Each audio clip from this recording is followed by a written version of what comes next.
लागत मात्रा लाभ विश्लेषण पर ये पहला ई लेक्चर है जिसको कॉस्ट वॉल्यूम प्रॉफिट या ब्रेक इवन एनालिसिस भी कहते हैं, और ये बीकॉम पार्ट सेकंड के विद्यार्थियों के लिए है। EFM second elements of financial management, वित्तीय प्रबंध के तत्व, ये यूनिट थर्ड में से ये टॉपिक है और इसमें से एक प्रैक्टिकल प्रॉब्लम हमेशा यूनिवर्सिटी के एग्जाम्स में पूछी जाती है। और मैं डॉक्टर मनु शरद पाठक, ईएफएम विभाग, एसआरएलएस राजकीय महाविद्यालय कालाडेरा जयपुर, आप सभी विद्यार्थियों का इस ई लेक्चर में हार्दिक स्वागत और अभिनंदन करता हूं। तो प्रिय विद्यार्थियों, पुनः आपका स्वागत और अभिनंदन है और इस महत्वपूर्ण विषय पर ई लेक्चर अपन प्रारंभ करते हैं।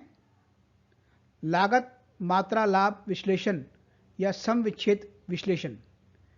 इसमें यूनिवर्सिटी के एग्जाम्स में एक प्रैक्टिकल प्रॉब्लम पूछी जाती है, इसलिए यह विषय अधिक महत्वपूर्ण है। जैसा आप जानते हैं, व्यवसाय का उद्देश्य क्या है? लाभ कमाना है, और लाभ कमाने के लिए आगम अगर अधिक है और अगर खर्चे कम है तो क्या होगा? लाभ होगा। लेकिन अगर लाभ का नियोजन करना हो, प्रॉफिट का प्रबंध करना हो, तो उसके लिए विभिन्न तत्वों का अध्ययन करना आवश्यक है।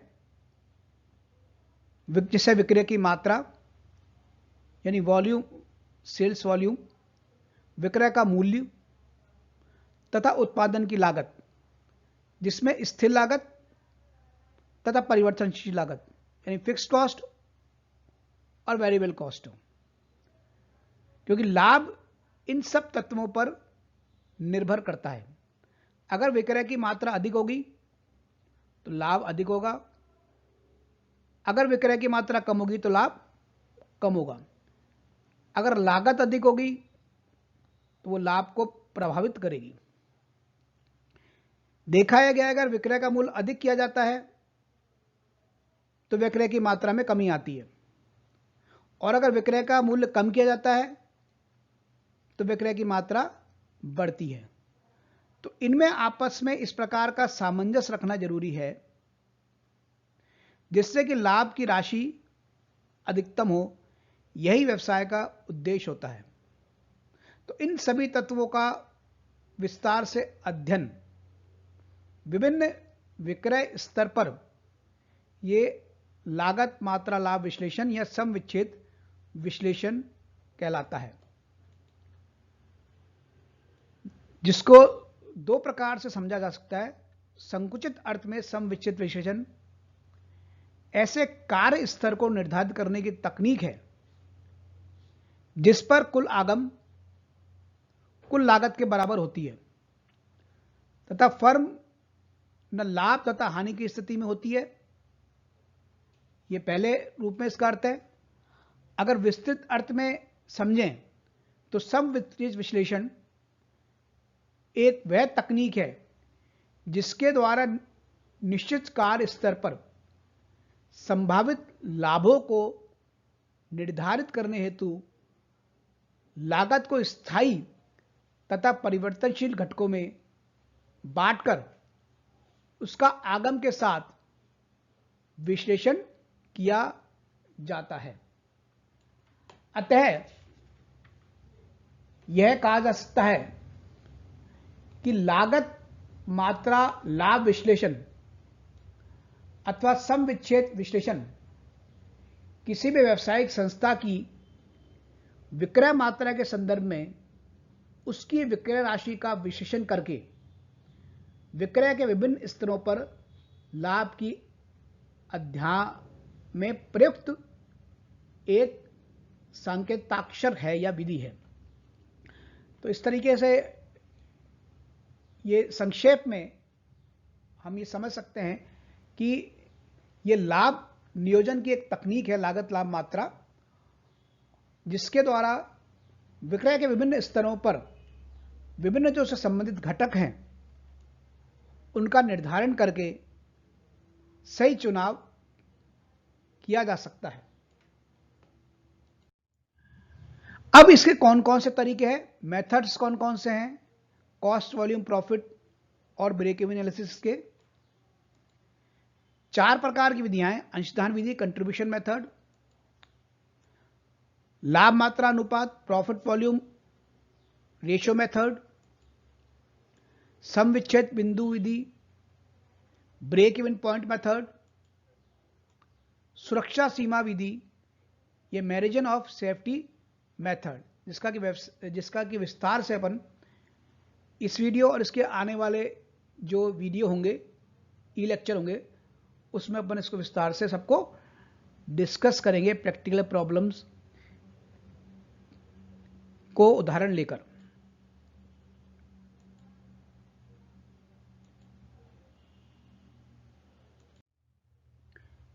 तो प्रारंभ करते हैं पहले अंशदान विधि, contribution method.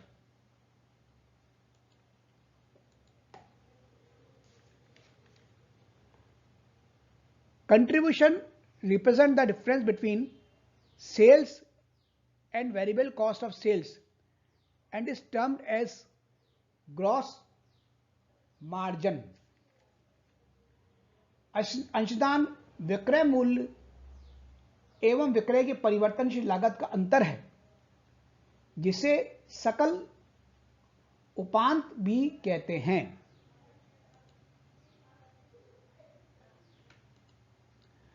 It is some sort of fund from out of which all fixed costs are to be met and the balance is the profit of the business.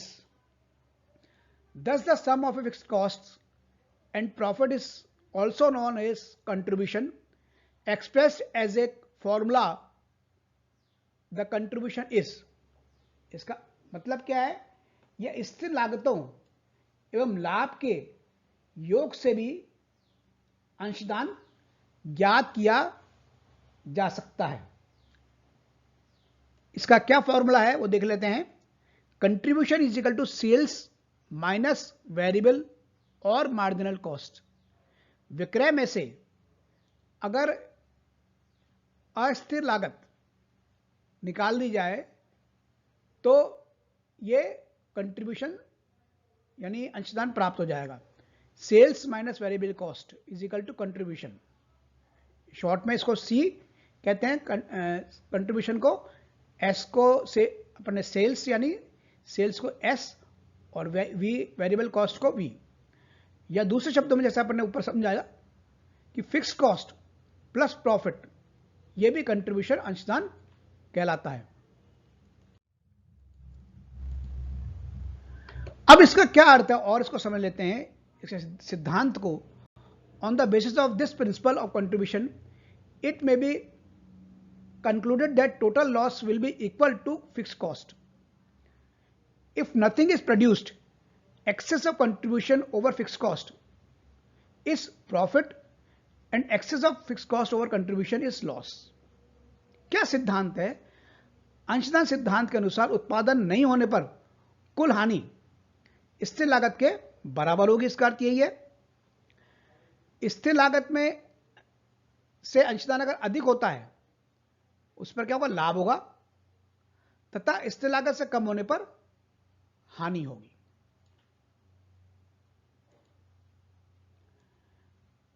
Marginal cost equation जो है, above mentioned both the formula that is concept contribution can be present in the form of following equation known as marginal cost equation.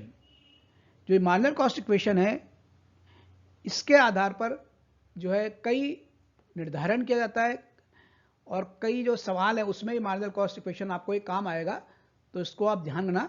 Sales minus variable cost, ये contribution है ही, ये contribution दूसरे तरीके से निकालने का तरीका क्या, फिक्स कॉस्ट प्लस प्रॉफिट। तो सेल्स माइनस वैल्यूएबल कॉस्ट ये बराबर किसके होगा, फिक्स कॉस्ट प्लस प्रॉफिट के। अब कंट्रीब्यूशन जो विधि है इसकी क्या यूटिलिटी है, क्या उपयोगिता है, उसको भी थोड़ा सा अपन जान लेते हैं आगे बढ़ने से पहले। डिटर्मिनेशन ऑफ प्रॉफिटेबिलिटी, लाभदायकता का निर्धारण इससे होता है। Break even point, profit volume ratio and profitability of different product और departments can be determined with the help of contribution. The product or department having maximum contribution will be the most profitable। क्या मतलब है इसका, सम विच्छेद बिंदु, लाभ मात्रा अनुपात तथा विभागों या उत्पादों की लाभदायकता का निर्धारण अंशदान के आधार पर किया जा सकता है। यानी लाभदायकता का निर्धारण अंशदान के आधार पर किया जा सकता है, इसलिए यह अधिक उपयोगी है। जिसका अंशदान सर्वाधिक होगा वही विभाग अधिक लाभदायक विभाग माना जाएगा। आगे है decision regarding continuing and discounting, यह भी निर्णय इसके आधार पर लिया जा सकता है। The decision regarding continuing or discounting the production of a particular product depends upon its contribution.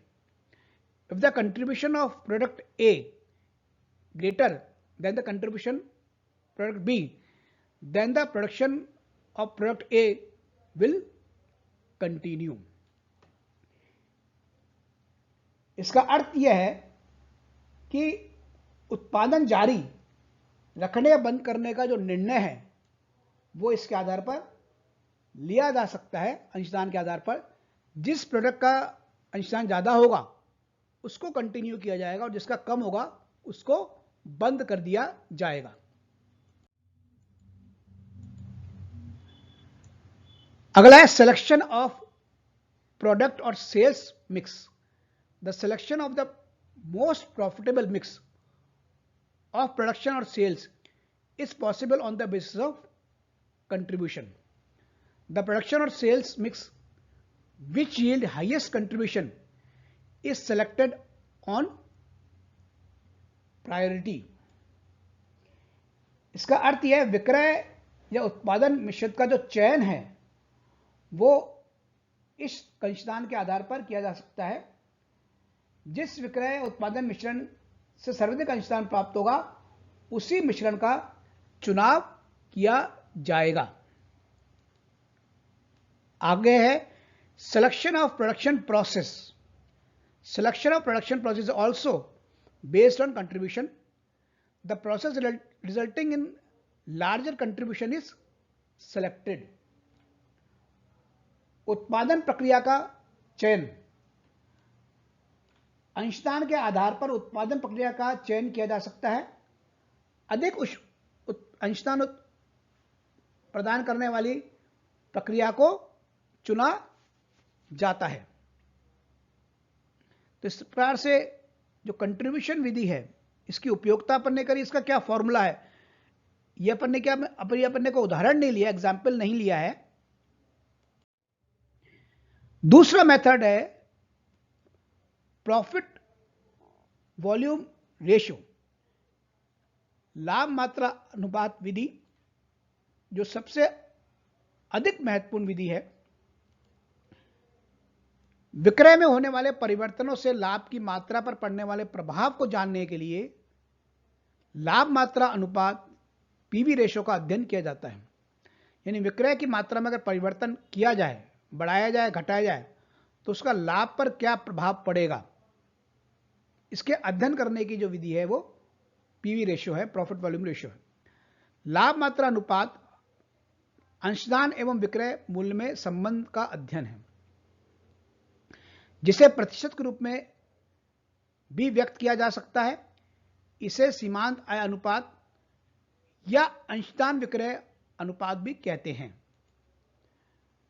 यह अनुपात कैसे निकाला जाता है, यह अनुपात अंशदान में विक्रय का भाग देकर प्राप्त किया जा सकता है। जैसे अंशदान अभी अपन ने इससे पहले वाले स्लाइड्स में किया कंट्रीब्यूशन, तो कंट्रीब्यूशन में सेल्स का भाग देके यह अनुपात ज्ञात किया जा सकता है।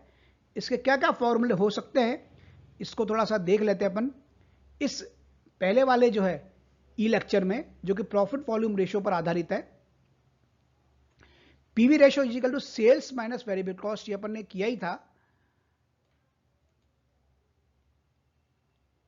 Contribution divided by sales into 100 पहला मेथड, या कंट्रीब्यूशन अपन ने पहले वाली स्लाइड में इससे भी क्या था, फिक्स कॉस्ट प्लस प्रॉफिट, ये भी कंट्रीब्यूशन है। तो fix cost plus profit divided by sales into 100, या 1 minus variable cost upon sales into 100। ये तीनों तरीके से अपन पीवी रेशियो ज्ञात कर सकते हैं। लेकिन अगर एक से अधिक वर्षों का दे रखा हो तो उसकी विधि क्या है, change in profit divided by change in sales into 100। तो ये विभिन्न प्रकार के प्रॉफिट वॉल्यूम रेशियो के अनुपात हैं, जिसको अपन ने इसी पहले वाले ई लेक्चर में अपन ने इसको शामिल कर लिया, विधि को भी अपन ने समझ लिया। तो इस प्रकार से आपको दो विधि समझ में आ गई होगी। उसकी जो विभिन्न प्रकार के जो फॉर्मूले हैं दोनों विधियों के, वो भी आपको समझ में आ गए होंगे। अब जो अगला जो ई लेक्चर आएगा इस पे सेकंड जो ई लेक्चर आएगा, उसमें इसको और विस्तार से इन दोनों विधियों और इसके अलावा जो और विधियां हैं दो, उसको समझेंगे उदाहरण सहित। तो आपने ई लेक्चर देखा, आपको कैसे लगा, इसमें कमेंट बॉक्स में जाके कमेंट जरूर करिएगा, जिससे इसमें और सुधार किया जा सके। पुनः धन्यवाद आप सबका। जय हिंद, जय भारत।